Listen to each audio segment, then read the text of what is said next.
तो हेलो दोस्तों, स्वागत है आप लोग को मेरे यूट्यूब चैनल कॉल मी प्रेम में। तो आज हम लोग 25 क्वेश्चन देखने वाले हैं। जो ये मान लो इसरो से हो गया, बट मैंने कॉमन देखा इसरो, DRDO, LNT या रेलवे प्लस आपका जो IT अगर CBT एग्ज़ाम दोगे तो उसमें भी बहुत ही कॉमन क्वेश्चन है इसमें। मतलब अगर आप ये वीडियो देख लेते हो तो आपको बहुत सारा कॉमन क्वेश्चन कवर हो जाएगा। तो चलिए बिना टाइम वेस्ट किए हम लोग शुरू करते हैं, ठीक है। पहला क्या है, प्रतिरोध वेल्डिंग में दो इलेक्ट्रोड किससे बने होते हैं? In resistance welding two electrodes are made of, ये हम लोग पिछला वीडियो में भी हम लोग देखे थे, कॉपर का है, ठीक है। कोई दिक्कत नहीं होने का, पिछला वीडियो अगर देख लेंगे तो बहुत सारा वो सेट हमारा ए था, ये सेट बी है। आप सेट ए देख लो तो सेट बी का बहुत सारा क्वेश्चन क्लियर हो जाएगा। दूसरा हम लोग आते हैं निम्नलिखित में से वेल्डिंग आर्क द्वारा उत्सर्जित कौन सा गैर आयन आयन आयनकारी विकिरण आर्क नेत्र को संभावित कारण होता है? Which of the following non ionizing radiation emitted by welding arc is likely to cause arc eye. देखो, हमारा जो वेल्डिंग से हमारा लाइट निकलता है, जो उसमें कौन सा ऐसा लाइट होता है जो हमारे आँखों को मतलब नुकसान पहुंचाता है? तो ये हो जाएगा अपना यूवी रेस, ठीक है। ओम का सिद्धांत बताता है कि ओम्स लॉ स्टेट दैट, क्या बताता है ओम का सिद्धांत? हम लोग 9-10 में पढ़े थे फिर ओम का नियम। तो इसमें ओम का नियम क्या हो जाएगा? Current is directly proportional to voltage. जो अपना करंट होता है डायरेक्टली प्रोपोर्शनल टू वोल्टेज होता है, तो इसका अपना बी सही हो जाएगा, ठीक है। नेक्स्ट आते हैं, आर्क वेल्डिंग में आर्क की लंबाई लगभग निम्न के समान होता है। In arc welding the arc length shall be approximately equal to, होता है ना। अब मान लो आर्क लेंथ क्या हो गया, आर्क लेंथ किसको बोलता है? कॉमन चीज़ है। मान लो ये अपना कोई जॉब है, ठीक है, वर्क पीस है। मान लो अपना जो इलेक्ट्रोड जो आएगा, तो इलेक्ट्रोड और वर्क पीस के बीच में एक गैप होता है, ठीक है, ये गैप होता है इधर, इसी को बोलते हैं आर्क लेंथ, ठीक है। तो ये कितना होना चाहिए? तो ये अपना डिपेंड करता है डायमीटर ऑफ रोड, जो अपना रड होगा ना, इलेक्ट्रोड होगा, चाहे उसका डायमीटर पे डिपेंड करता है। मान लो अपना 3.15 है तो अपना आर्क लेंथ सेम हो जाएगा, 2.5 है तो आर्क लेंथ अपना सेम हो जाएगा। आर्क वेल्डिंग में अत्यंत कम विद्युत का परिणाम होता है, ठीक है। Very low current in arc welding will result, मतलब करंट बहुत कम है, जितना हमको चाहिए उससे बहुत ही कम है। तो इसका अपना क्या हो जाएगा? वेल्डेड धातु का वित्तीय व्यापान, घटिया वेधन, इलेक्ट्रोड की बर्बादी, excessive peeling of weld metal, poor penetration, waste electrode. तो अपना यही हो जाएगा ए नंबर। अगर करंट कम रहने से ये हो जाएगा, अब करंट ज़्यादा रहता तो इसका उल्टा हो जाता। अगर मान लो करंट ज़्यादा रहता तो ये हो जाता, ठीक है। ये करंट कम है तो ये करंट ज़्यादा, एक्सेसिव स्पेक्टर आता है, अंडर कट आता है, लॉन्ग एज आता है, इरेगुलर डिपोजिशन होता है, वेस्ट ऑफ इलेक्ट्रोड। मतलब अपना इलेक्ट्रोड को जितना चाहिए उतना रहने से ओके है, अगर कमियाँ ज़्यादा हुआ तो उससे बहुत ही प्रॉब्लम आ सकता है। तो 5वां क्वेश्चन हो गया, तो हम लोग बढ़ते अपना 6ठा नंबर क्वेश्चन के लिए, ठीक है।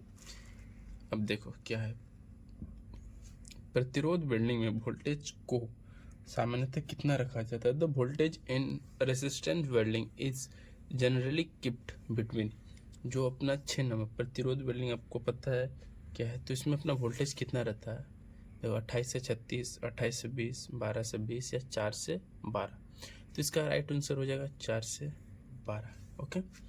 नेक्स्ट हम लोग आते हैं, प्रतिरोध वेल्डिंग के संबंध में निम्नलिखित में कौन सा विवरण सही है? Which of the following statement is true for resistance welding? तो इसमें हम लोग देखते हैं कौन सा सही है। The time for which current flow is very important, time current flow ये भी मेंटेन करता है।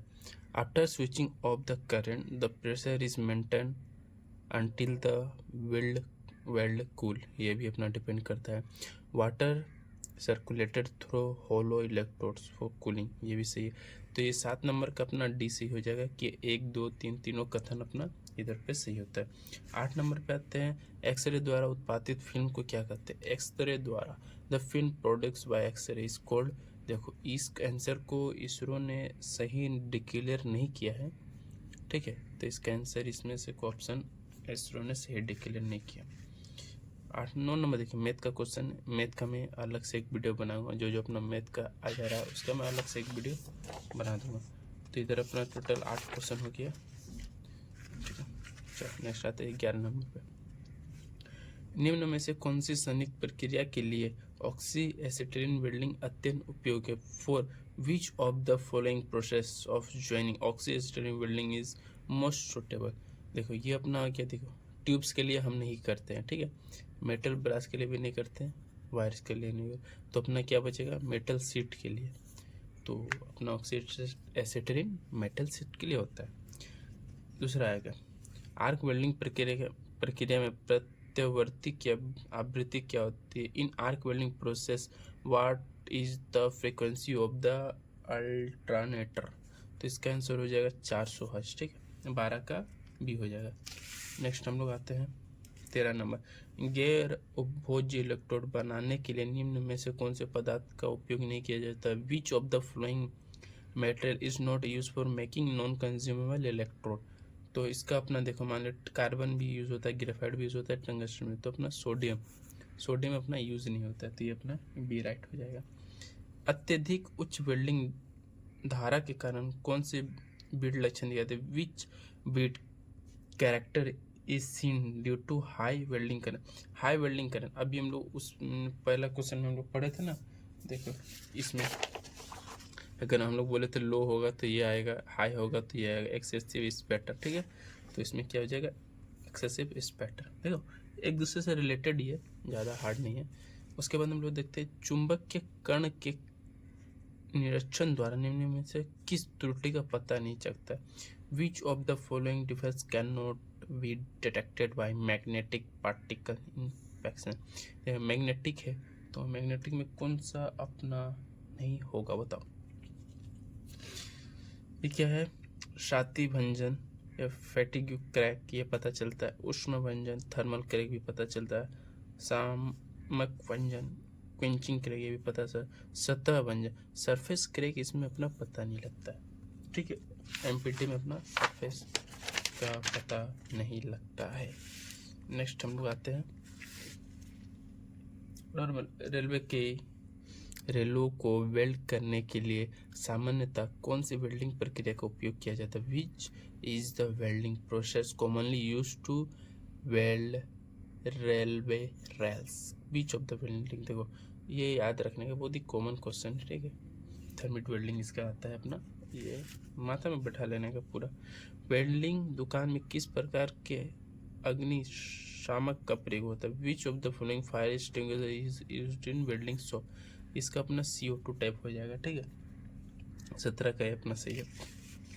दूसरा 18 का क्या आएगा? What are the correct colour of house oxygen? देखो इसका भी इसरो ने सही नहीं माना है, ऑप्शन कोई भी सही नहीं माना है, बट इसका जो होता है ऑक्सीजन के लिए ब्लैक होता है, एसिटिलीन के लिए मैरून होता है, ठीक है, ऑक्सीजन के लिए ब्लैक किधर है? Black for oxygen, maroon for acetylene, ठीक है, ये होता है, बट इसको इसरो ने सही नहीं माना है। What does L stand in 30L? ये अपना जो फिलर बैल हो गया, इसमें L का मतलब क्या हो गया? L का मतलब हो गया लो कार्बन, ठीक है। नेक्स्ट आते हैं हम लोग, विच of the following is not type of developer? निम्नलिखित में से कौन सा विकासक का प्रकार नहीं है? तो इसमें अपना कौन सा हो जाएगा? 20 का। Oil soil developer, water soil developer, water suspendable developer, dry water, तो इसमें अपना ऑयल जो होता है ये डेवलपर नहीं होता है, ऑयल सॉइल। नेक्स्ट हम लोग बढ़ते हैं, 20 क्वेश्चन हो गया, 25 क्वेश्चन करेंगे, ठीक है। टोटल 60 क्वेश्चन है, 25 क्वेश्चन हम लोग करेंगे, मेन 25 कवर करेंगे इसमें, ठीक है। सोल्डरिंग, लोहा का दर जो सामान्यतः इलेक्ट्रॉनिक कार्य में प्रयुक्त किया जाता है, इसका रेंज क्या होता है? क्या है? Rating of soldering iron which is normally use for electronics work in the range. देखो, जब हम लोग नया नया बचपन में, मान लो 8 से 10 क्लास के बीच में थे, तो हम लोग को मैक्सिमम बच्चों को हुआ था क्या, सोल्डरिंग लाओ, उससे अपना लाइट को जोड़ो, न्यू लाइट बनाओ, एक दूसरे लाइट बहुत सारा चीज़। तो उसमें अगर आपने ध्यान दिया होगा तो पैकेट में लिखा होगा कुछ 70 वोल्ट 80 वोल्ट समथिंग। तो अपना जो सोल्डरिंग आता है वो मैक्सिमम 50 से 100 वाट के अंदर ही आता है, ठीक है। नेक्स्ट हम लोग करते हैं, पीतल और कांस्य के वेल्डिंग के लिए कौन सा ज्वाला उपयुक्त है? Which flame is suitable for welding of brass and bronze. तो 22 नंबर का जो सही माना है इसरो ने, वो माना है ऑक्सीडाइजिंग फ्लेम, ठीक है। फ्लेम अपना 3 प्रकार का होता है, ठीक है। ये 3 अपना जो होता है ये हो गया, 3 फ्लेम होता है, एक ऑक्सीडाइजिंग होता है, न्यूट्रल होता है, कार्बोराइजिंग होता है।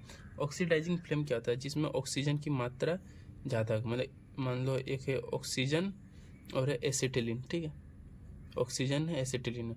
अब मान लो ऑक्सीजन की मात्रा ज़्यादा है, एसिटिलीन की मात्रा कम है, तो ये हो जाएगा ऑक्सीडाइजिंग फ्लेम।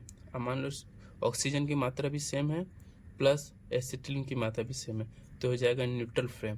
अब मान लो ऑक्सीजन की मात्रा 1 है और एसिटिलीन की मात्रा, तो ये हो जाएगा अपना कार्बोराइजिंग फ्लेम। तो 3 प्रकार का फ्लेम होता है, ये याद रखने का। 23 नंबर आ जाता है, क्या है?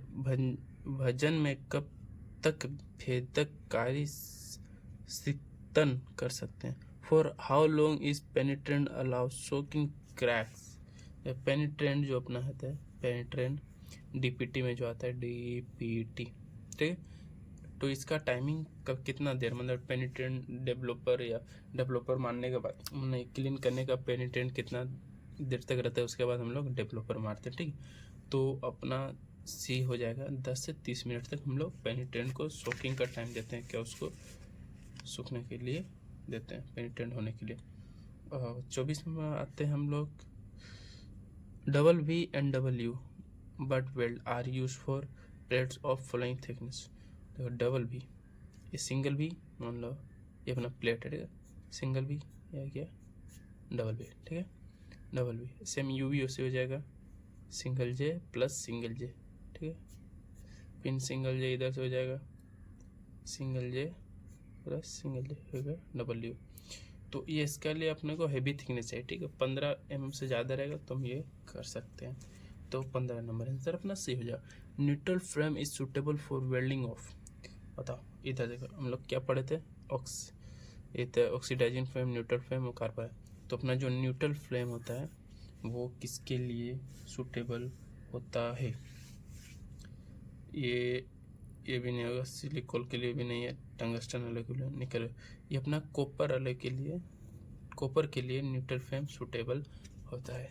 तो ये आज का हमारा हो गया 25 क्वेश्चन। तो कल के लिए 25 क्वेश्चन मिलते, ये टॉप 25 क्वेश्चन है और मैं नेक्स्ट 25 क्वेश्चन लेके आऊँगा, ऐसा करके पूरा सेट कराऊंगा। तो जिससे क्या होगा, वेल्डिंग से रिलेटेड बहुत सारा क्वेश्चन आपको क्लियर हो जाएगा। ये इसरो का देख लो, इसरो के लिए, ठीक है। तो मैक्सिमम अपना फोकस रहने का कि अपना ITI का भी आप एग्ज़ाम के साथ साथ इधर कंपटीशन एग्ज़ाम भी निकाल सकते हो। तो इसके साथ साथ आपको 2-4 एग्ज़ाम और भी क्लियर हो जाएगा। तो चलिए, अगर बढ़िया लगा तो वीडियो में बने रहिए, नेक्स्ट पार्ट भी आने वाला है।